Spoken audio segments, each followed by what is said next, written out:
السلام عليكم.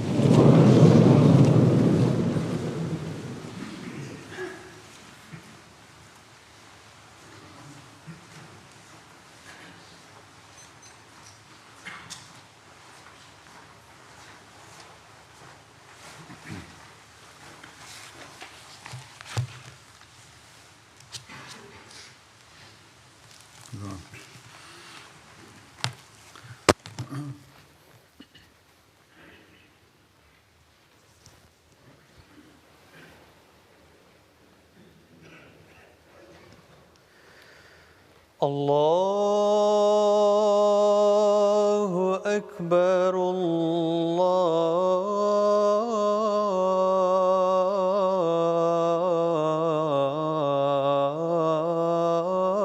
الله أكبر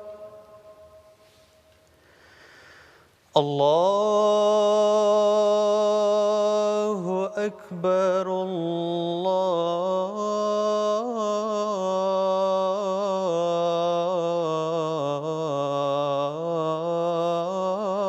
الله أكبر أشهد أن لا إله إلا الله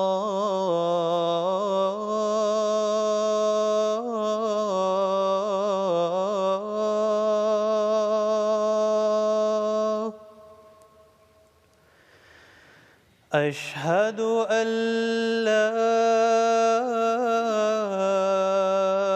إله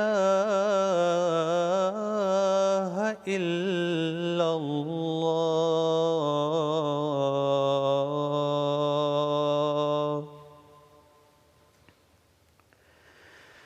أشهد أن محمدًا رسول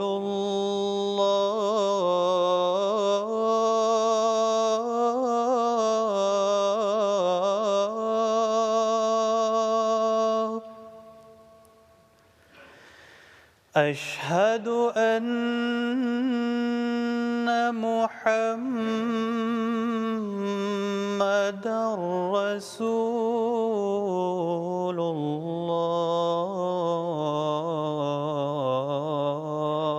الله حي على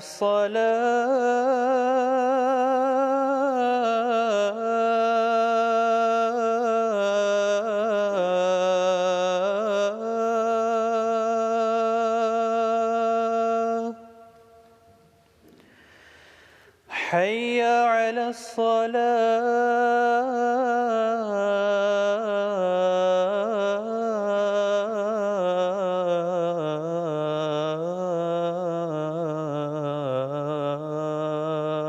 الصلاة حي على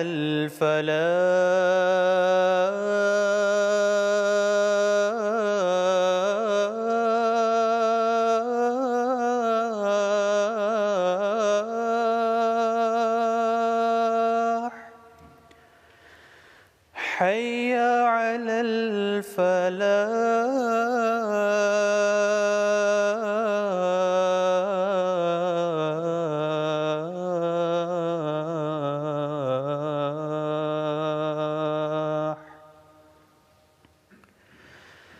الله أكبر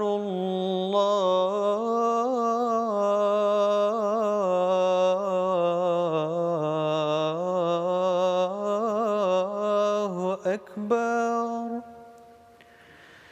لا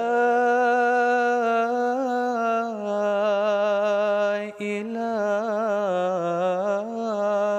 إلا الله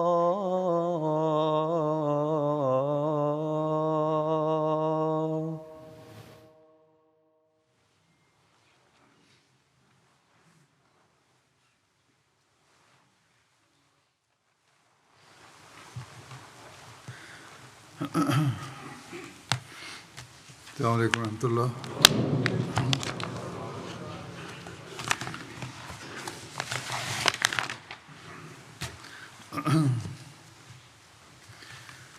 أشهد أن لا إله إلا الله وحده لا شريك له وأشهد أن محمدا عبده ورسوله أما بعد فأعوذ بالله من الشيطان الرجيم بسم الله الرحمن الرحيم الحمد لله رب العالمين الرحمن الرحيم مالك يوم الدين إياك نعبد وإياك نستعين اهدنا الصراط المستقيم صراط الذين أنعمت عليهم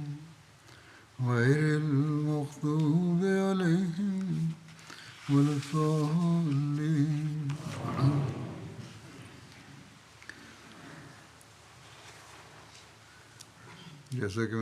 Seperti yang telah saya sebutkan dalam khutbah sebelumnya, Hazrat Muslim Maud radhiyallahu taala anhu juga telah menjelaskan keadaan yang terjadi selama perang Ahzab. Saya akan menjelaskan rinciannya. Beliau bersabda, karena sebagian besar Madinah dilindungi oleh parit dan di sisi lain ada beberapa bukit, bangunan permanen dan kebun. Untuk itu pasukan musuh tidak bisa langsung menyerang.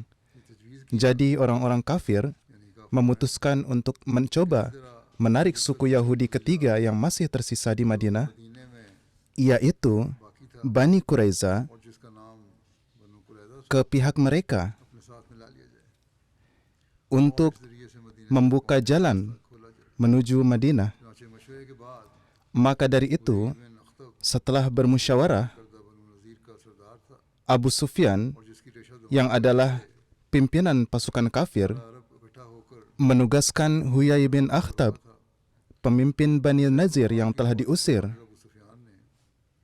yang hasutannya telah menyebabkan seluruh Arab berkumpul untuk menyerang Madinah, untuk melakukan apapun yang diperlukan guna membujuk Bani Quraiza agar bergabung dengan mereka. Kemudian Huyai bin Akhtab pergi ke benteng-benteng orang Yahudi dan ia berusaha untuk bertemu dengan para pemimpin Bani Quraiza. Awalnya mereka menolak untuk bertemu. Namun ketika Huyai menjelaskan kepada mereka bahwa saat ini seluruh Arab telah datang untuk menghancurkan umat Islam dan kota ini, yakni Madinah, tidak mungkin bisa menghadapi seluruh Arab dalam situasi apapun. Dia mengatakan bahwa pasukan yang sekarang berhadapan dengan umat Islam seharusnya tidak disebut sebagai pasukan, melainkan seperti lautan yang bergelora. Dengan dalil-dalil ini, akhirnya ia berhasil membujuk Bani Quraiza untuk melakukan pengkhianatan dan melanggar perjanjian mereka. Rencana mereka adalah pasukan kafir akan mencoba menyeberangi parit dari depan, dan ketika mereka berhasil, Bani Quraiza akan menyerang bagian Madinah tempat wanita dan anak-anak berada yang telah dibiarkan tanpa perlindungan karena kepercayaan terhadap Bani Quraiza. Ini akan menghancurkan kekuatan pertahanan umat Islam sekaligus. Adalah hal yang pasti bahwa jika kaum kafir berhasil dalam siasat ini, meskipun hanya sedikit, tidak akan ada lagi tempat yang aman bagi umat Islam. Bani Quraiza adalah sekutu umat Islam, dan bahkan jika mereka tidak bergabung dalam perang terbuka, umat Islam masih berharap bahwa tidak akan ada serangan yang bisa dilakukan terhadap Madinah dari arah mereka. Itulah sebabnya bagian itu dibiarkan sama sekali tanpa perlindungan.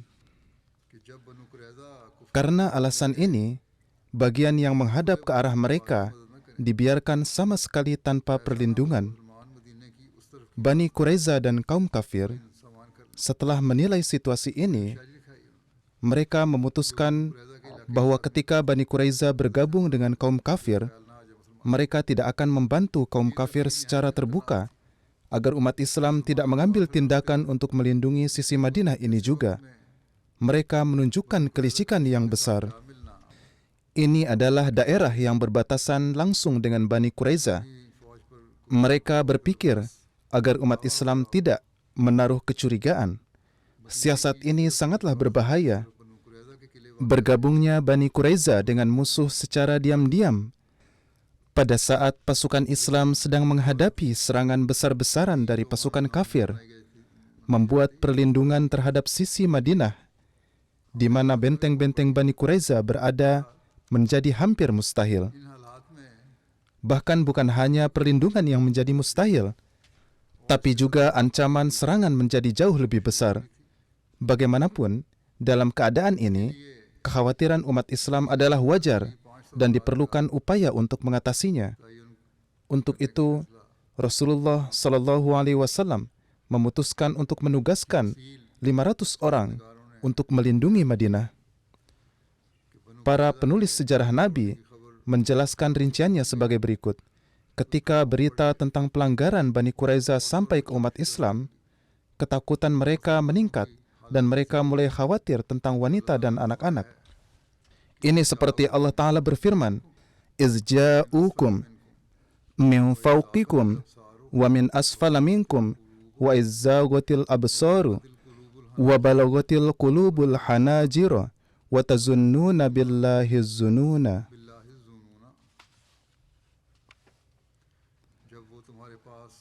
Ingatlah ketika mereka datang kepadamu dari atas dan dari bawahmu, dan ketika mata terbelalak dan hati menyesak naik ke tenggorokan, dan kamu menyangka terhadap Allah dengan bermacam-macam sangkaan. Rasulullah SAW dan umat Islam berada di hadapan musuh. Mereka tidak bisa mundur dari sana, dan secara bergantian mereka menjaga parit di berbagai tempat. Para penulis sejarah Nabi menyebutkan 8 tempat parit yang dijaga, dan Hazrat Zubair bin Awam ditunjuk sebagai pengawas keseluruhannya. Karena Bani Quraiza telah mengakhiri perjanjian dan telah bergabung dengan suku-suku yang mengepung, berita pun mulai menyebar bahwa mereka bisa menyerang Madinah kapan saja. Ketika Rasulullah SAW menerima berita ini, beliau mengirim Hazrat Salma bin Aslam dengan 200 orang dan Hazrat Zaid bin Harisah dengan 300 orang untuk melindungi Madinah. Beliau memerintahkan mereka untuk berjaga di berbagai tempat pada malam hari dan sesekali meneriakkan takbir Allahu Akbar. Hazrat Mirza Bashir Ahmad Sahib menjelaskan keadaan ini sebagai berikut. Saat itu, keadaan di Madinah sangatlah gelap dari segi sarana lahiriah. Ribuan musuh yang haus darah berkemah di sekitar kota. Mereka siap menyerang dan menghancurkan umat Islam kapan saja ada kesempatan. Di dalam kota, ada Bani Quraiza yang telah berkhianat, yang ratusan pemuda bersenjatanya bisa menyerang umat Islam dari belakang kapan saja.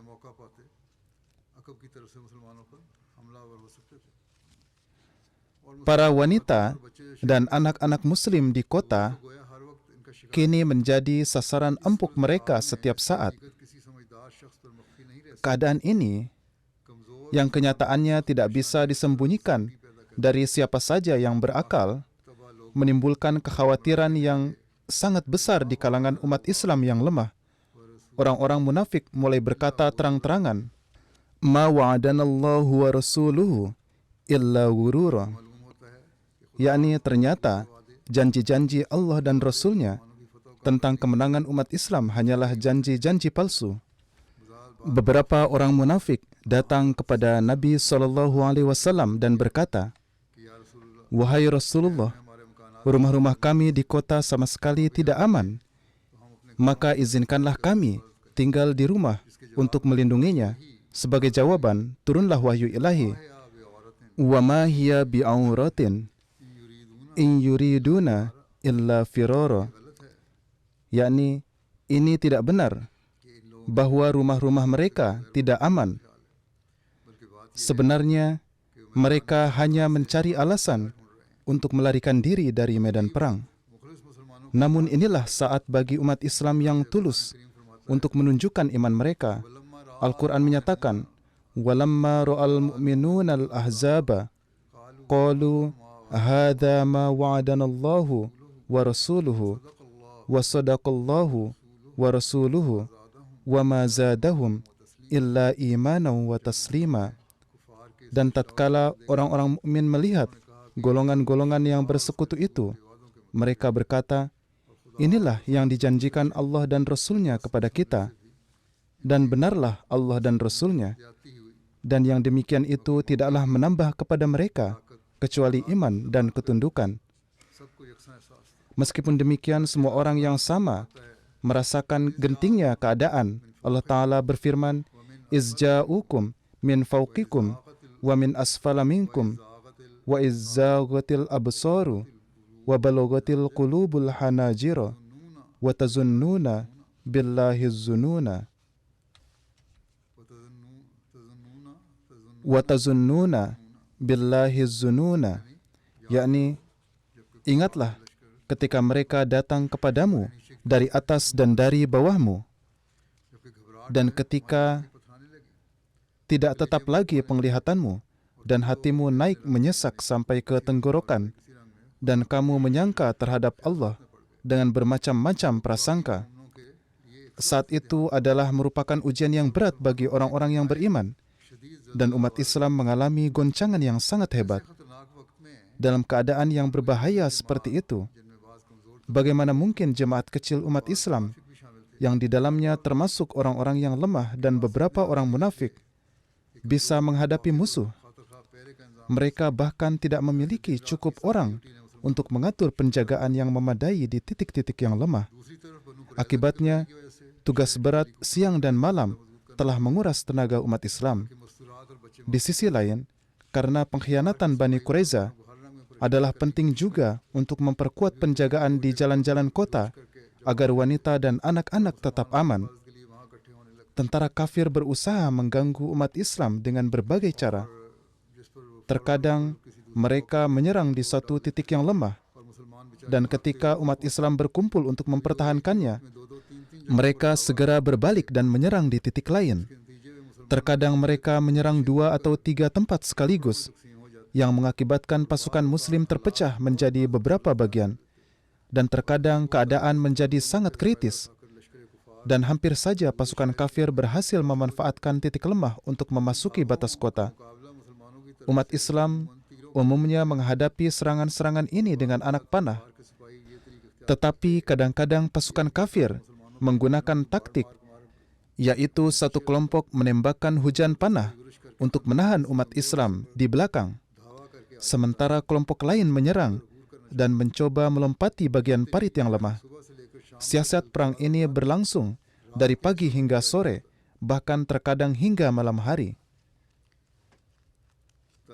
Dalam sejarah disebutkan bahwa pada suatu kesempatan Rasulullah SAW bertanya kepada para sahabat, terutama kaum Ansar, tentang kemungkinan berdamai dengan suku Ghatfan.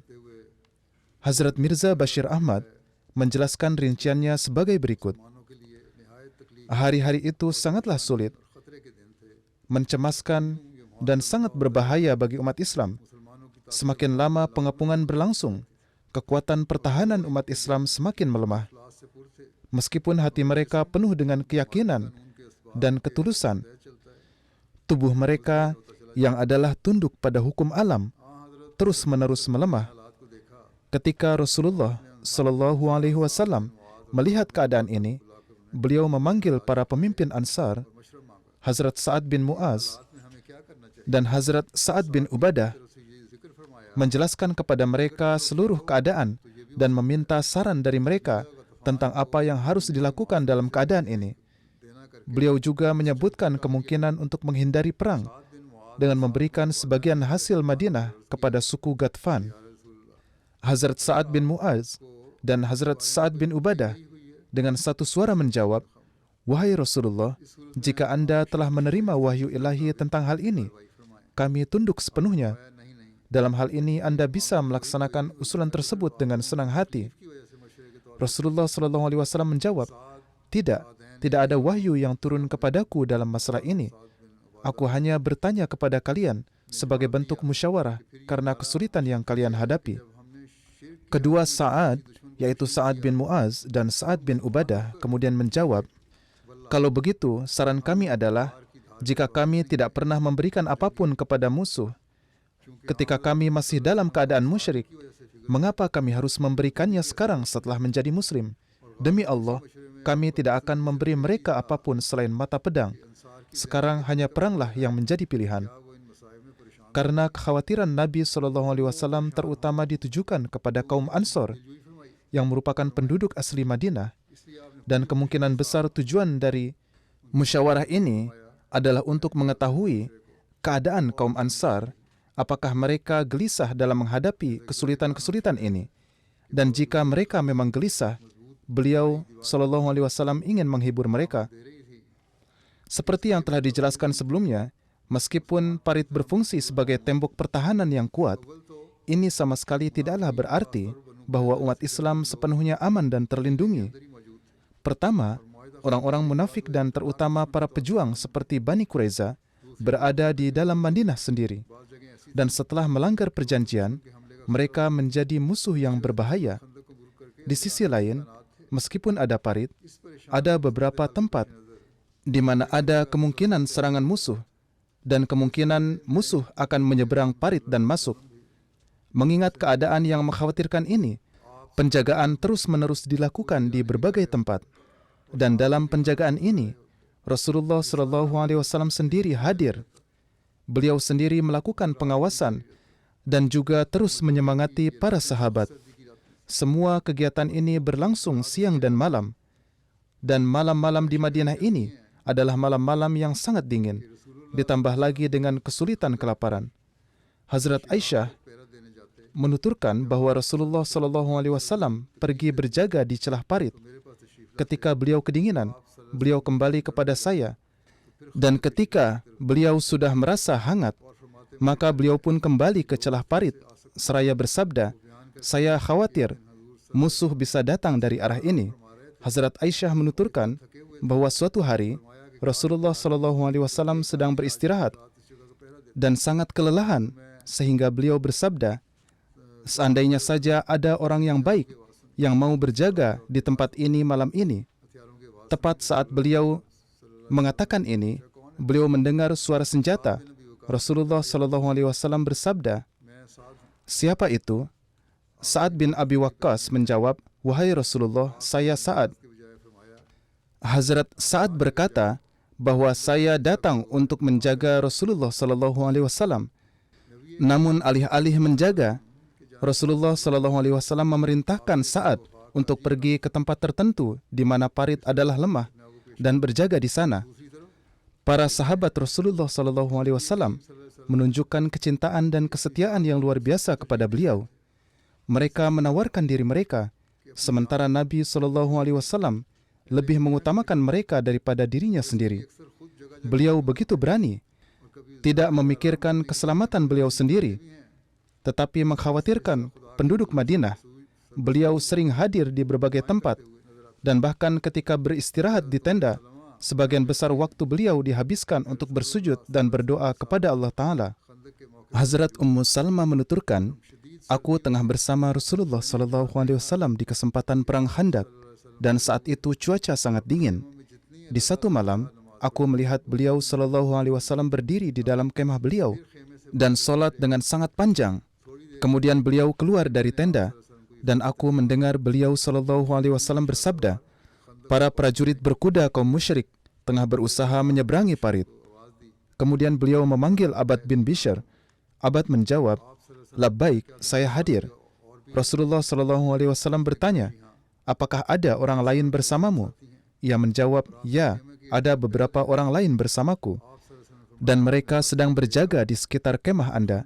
Beliau sallallahu alaihi wasallam bersabda, "Bawalah rekan-rekanmu dan berjagalah menyusuri parit."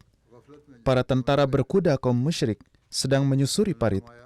Beliau sallallahu alaihi wasallam bersabda, "Allahumma fadfa anna syarrahum wansurna alaihim waghlubhum fala yaghlibuhum ahadan ghairakum."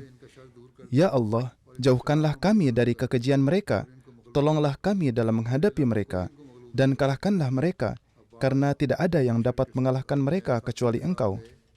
Hazrat Abad pergi bersama rekan-rekannya. Saat itu Abu Sufyan bin Harb tengah menyusuri bagian parit yang lebih sempit. Ketika kaum muslim mengetahui keberadaan mereka, kaum muslim lantas melempari mereka dengan batu dan memanah mereka, yang karenanya kaum musyrik terpaksa mundur dan kembali dari tempat mereka. Hazrat Abad menerangkan, "Aku kembali menghadap Rasulullah sallallahu alaihi wasallam. Aku melihat beliau tengah solat. Kemudian aku menyampaikan berita ini kepada Rasulullah sallallahu alaihi wasallam." Hazrat Ummi Salamah menuturkan, "Semoga Allah Ta'ala mengasihi Abad bin Bishr. Beliau paling banyak berada di dekat kemah Rasulullah sallallahu alaihi wasallam dibandingkan seluruh sahabat lainnya. Beliau terus-menerus menjaga Rasulullah sallallahu alaihi wasallam." Hazrat Muslim Maud radhiyallahu taala menerangkan, keberanian Rasulullah dan kepedulian besar beliau terhadap kaum muslim sangatlah besar, hingga beliau di malam yang dingin pun kerap bangun untuk memeriksa dan menjaga tempat yang berbahaya. Hazrat Aisyah meriwayatkan, ketika beliau sallallahu alaihi wasallam lelah dan kedinginan, beliau kembali untuk menghangatkan diri sejenak di bawah selimut. Tetapi beliau segera kembali berjaga saat tubuh beliau hangat. Demikianlah, karena terus-menerus berjaga, beliau menjadi sangat kelelahan. Dan beliau bersabda, "Seandainya saja ada seorang muslim yang tulus yang bisa berjaga sehingga saya bisa beristirahat." Tiba-tiba terdengar suara Sa'ad bin Waqqas dari luar. Beliau sallallahu alaihi wasallam bertanya, "Mengapa engkau datang?" Sa'ad menjawab, "Aku datang untuk menjaga Anda." Beliau sallallahu alaihi wasallam bersabda, "Aku tidak perlu dijaga. Engkau pergilah ke tempat itu di salah satu bagian parit yang lemah dan berjagalah di sana supaya kaum muslim tetap aman." Maka dari itu, saat pergi berjaga di tempat tersebut. Lalu beliau sallallahu alaihi wasallam beristirahat. Ada satu hal yang mengherankan dan dijelaskan di sini, yaitu ketika Rasulullah sallallahu alaihi wasallam baru tiba di Madinah dan saat itu bahaya sangat meningkat. Saat itu juga Hazrat Sa'ad datang untuk berjaga. Pada masa itu, suatu hari Rasulullah sallallahu alaihi wasallam mendengar suara senjata dan bertanya, "Siapa itu?" Hazrat Muslim Maud di sini menulis Abad bin Bishr. Namun, karena sebelumnya beliau bersabda tentang Abad bin Bishr, sehingga di Anwarul Ulum jilid 22 nama inilah yang tertera. Jadi ini adalah kesalahan penulisan. Ini diambil dari rujukan Sirat Halabiyah. Dan di Sirat Halabiyah yang tertera adalah Abad bin Bishr. Saya menyampaikan ini karena beberapa orang nantinya menulis kepada saya bahwa di tempat lain tertulis beda. Alhasil, nama yang sebenarnya adalah Abad bin Bishr. Jadi mungkin ada salah penulisan. Atau Hazrat Muslim Maud keliru dalam menyampaikan. Alhasil, beliau bersabda, Abad bin Bishr berkata, "Saya wahai Rasul." Kemudian Rasulullah sallallahu alaihi wasallam bersabda, "Saat ini kaum musyrik tengah berusaha untuk menyeberangi parit. Pergilah ke sana dan hadapilah mereka. Biarkanlah kemah aku ini."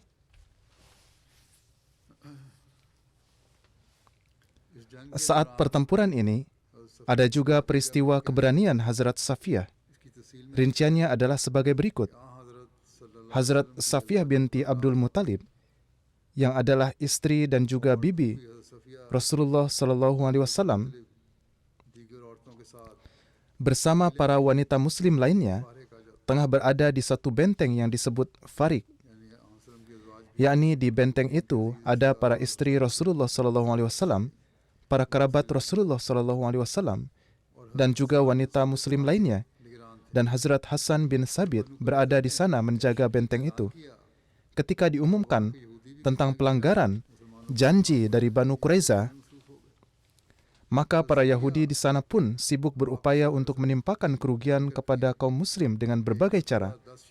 Hazrat Safiyah, yang adalah bibi Rasulullah SAW, menerangkan, suatu saat datang 10 orang Yahudi dan pergi mengitari benteng kita, seolah sedang mencari waktu dan kesempatan untuk masuk dan menyerang ke dalam. Tiba-tiba ada seorang Yahudi yang datang hingga sangat dekat ke dinding benteng.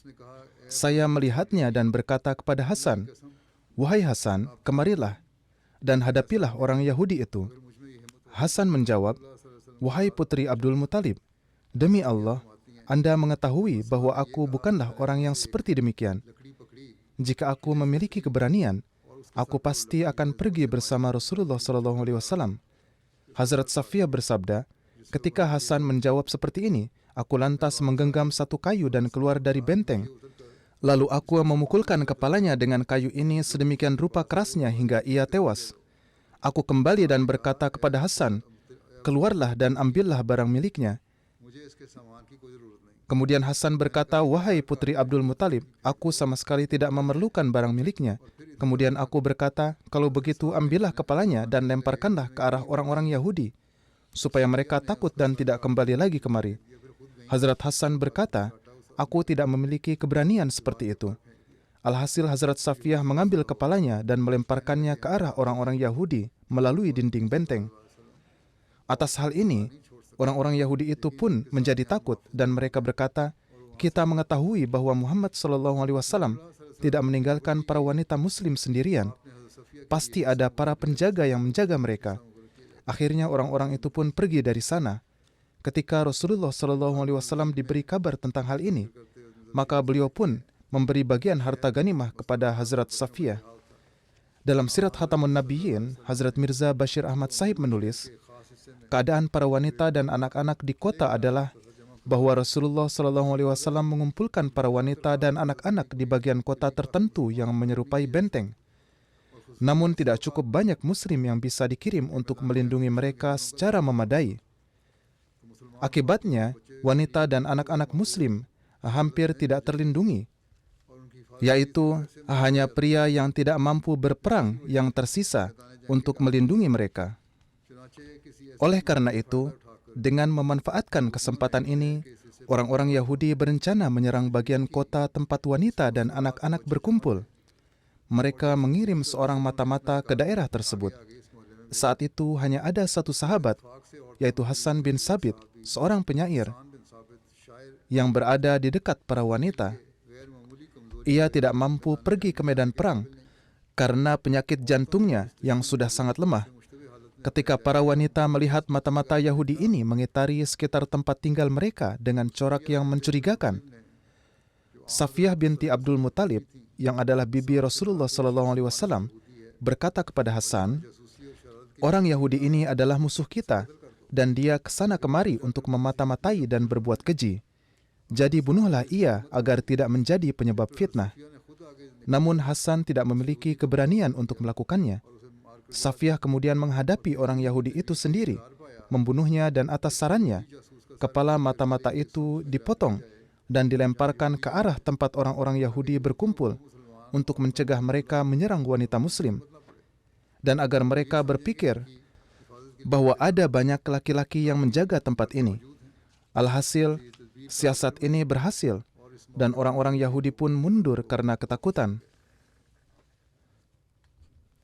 Hazrat Muslih Maud radhiyallahu ta'ala anhu juga menerangkan peristiwa ini, bersabda, Bani Quraiza menunggu kesempatan untuk menyusup ke Madinah tanpa menimbulkan kecurigaan di kalangan muslim dan membunuh para wanita dan anak-anak. Oleh karena itu, suatu hari mereka mengirim seorang mata-mata untuk menyelidiki apakah para wanita dan anak-anak tengah sendirian atau dilindungi oleh para prajurit muslim. Mata-mata ini mengintai di sekitar tempat beberapa keluarga muslim yang rentan dengan serangan musuh berkumpul. Ia melihat dengan seksama apakah ada tentara Muslim yang bersembunyi untuk menjaga mereka? Saat baru saja mengintai, Hazrat Safiyah yang adalah bibi Rasulullah SAW melihatnya. Saat itu secara kebetulan hanya ada satu pria Muslim yang berada di sana, dan ia pun tengah sakit. Hazrat Safiyah berkata kepadanya, orang ini sudah lama berkeliling di daerah sekitar kaum wanita, dan ia belum juga pergi dari sini, dan ia terus melihat ke segala arah. Pasti ia adalah seorang mata-mata. Oleh karena itu, hadapilah dia. Jangan sampai musuh mengetahui keadaan kita sebenarnya dan menyerang kemari. Sahabat yang tengah sakit itu menolaknya. Maka saat itu Hazrat Safiyah sendiri mengambil sebatang bambu besar dan dengan bantuan wanita lain berhasil membunuh mata-mata tersebut. Penyelidikan kemudian mengungkapkan bahwa ia adalah seorang Yahudi dan mata-mata dari Banu Quraiza. Peristiwa ini membuat umat Islam semakin khawatir bahwa sisi Madinah ini juga sudah tidak aman lagi. Namun tekanan musuh dari depan begitu kuat, sehingga mereka tidak bisa melakukan apapun untuk melindungi sisi ini. Meskipun demikian, Rasulullah SAW tetap mengutamakan perlindungan para wanita dan menugaskan 50 dari 1.200 tentara untuk melindungi mereka di kota, meninggalkan hanya 700 tentara untuk menjaga parit dan menghadapi pasukan musuh yang berjumlah 18 sampai 20 ribu orang. Tertera juga peristiwa tentang Hazrat Ali yang membunuh Amr bin Abdul Wud Amiri. Rinciannya adalah sebagai berikut. Ketika pasukan kafir mengepung Madinah, para pemimpin mereka sepakat untuk menyerang bersama-sama. Mereka mencari tempat sempit di parit, di mana mereka bisa mengirim pasukan berkuda mereka hingga menuju Rasulullah SAW dan para sahabat. Akhirnya mereka menemukan tempat sempit yang sedang tidak dijaga oleh umat Islam pada saat itu. Ikrimah bin Abu Jahal, Naufal bin Abdullah, Dirar bin Khattab, Hubairah bin Abu Wahab, dan Amr bin Abdul Wud berhasil menyeberangi parit di tempat itu. Amr bin Abdul Wud dianggap sebagai pejuang yang setara dengan 1.000 orang di kalangan Arab. Dia terluka dalam perang Badar dan tidak bisa ikut dalam perang Uhud karena luka-lukanya.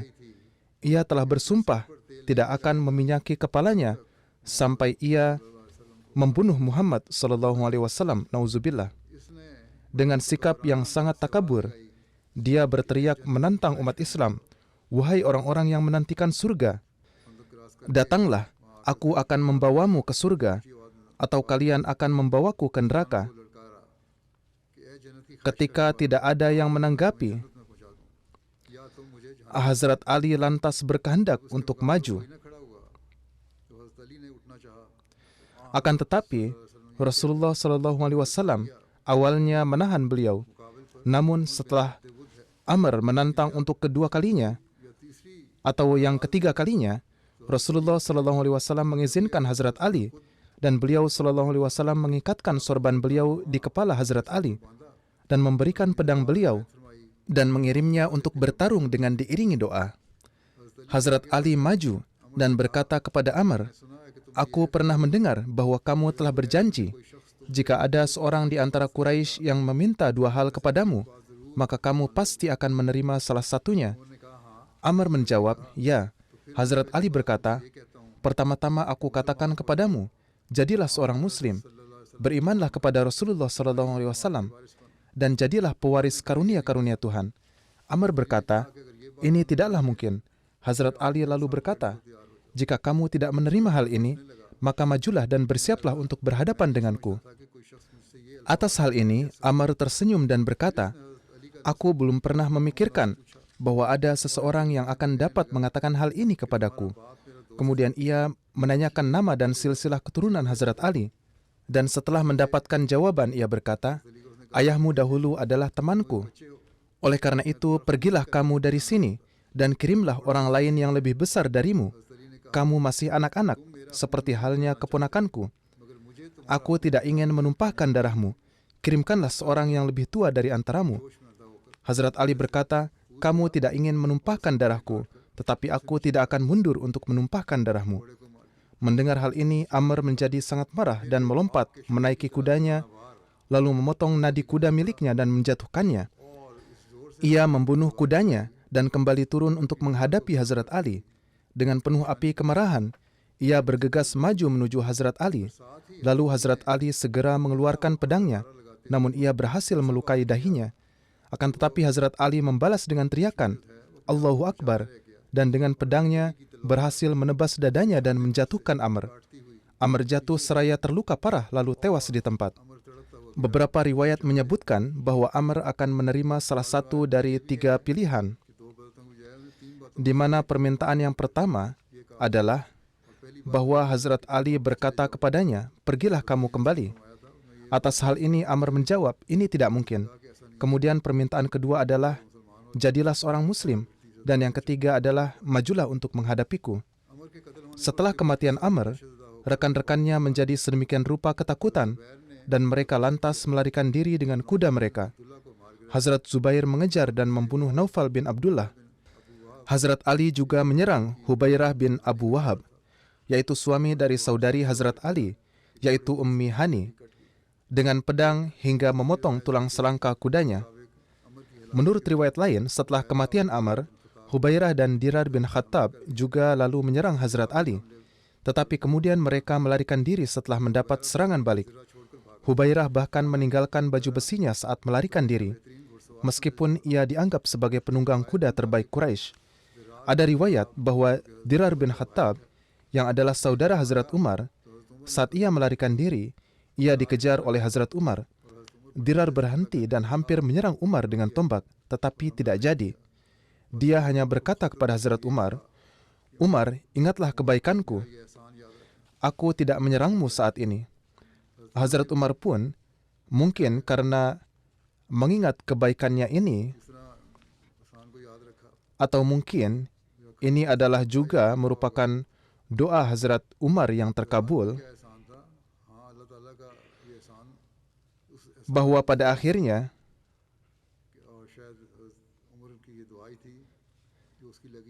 saat Fatah atau penaklukan Mekah, Dirar masuk Islam dan kemudian ikut serta dalam perang-perang Islam dan menunjukkan keberanian yang besar di medan pertempuran, dan pada akhirnya ia mati syahid dalam perang Yamamah.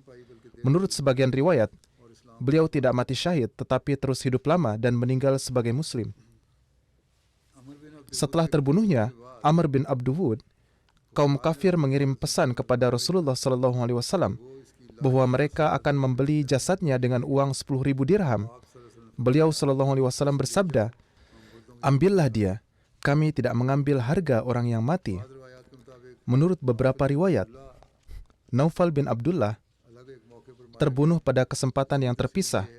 Rinciannya adalah bahwa suatu hari dia mencoba melompati parit dengan kudanya, tetapi gagal, dan ia bersama kudanya jatuh ke dalam parit, sehingga Allah Ta'ala pun membinasakannya. Ketika ia jatuh di parit, lehernya patah dan ia meninggal.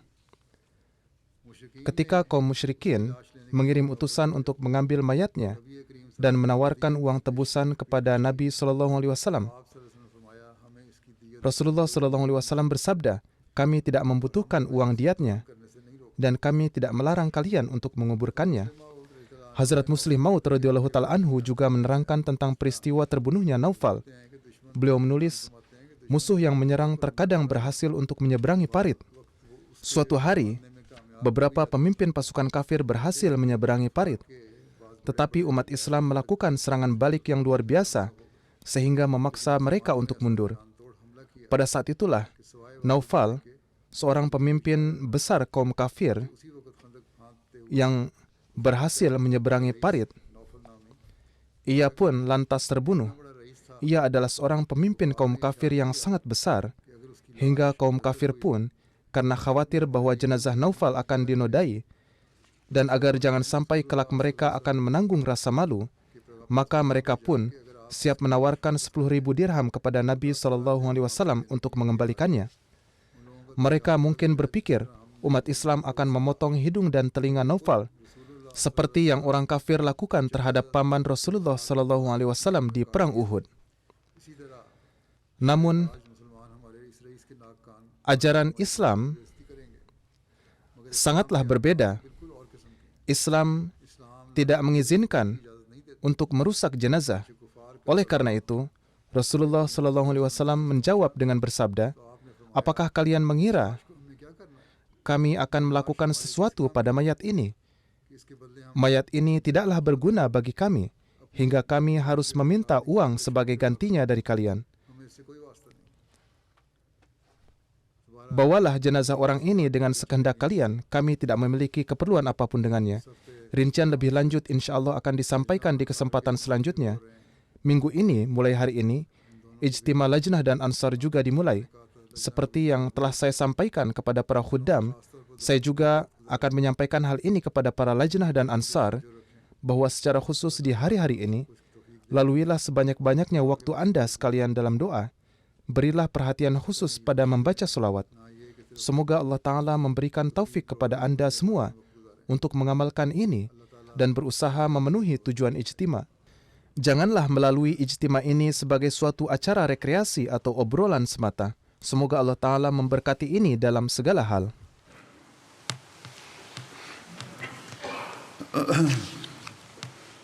Alhamdulillah, alhamdulillah, nahmaduhu wa nasta'inuhu wa nastaghfiruh.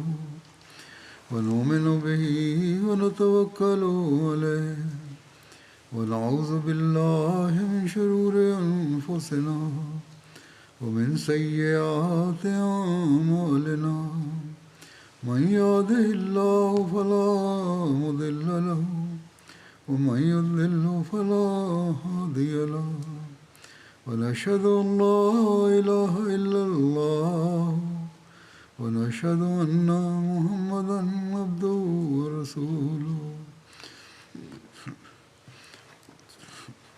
عباد الله رحمكم الله إن الله يأمر بالعدل والإحسان وإيتاء ذي القربى وينهى عن الفحشاء والمنكر والبغي يعظكم لعلكم تذكرون اذكروا الله يذكركم وادعوه يستجب لكم ولذكر الله أكبر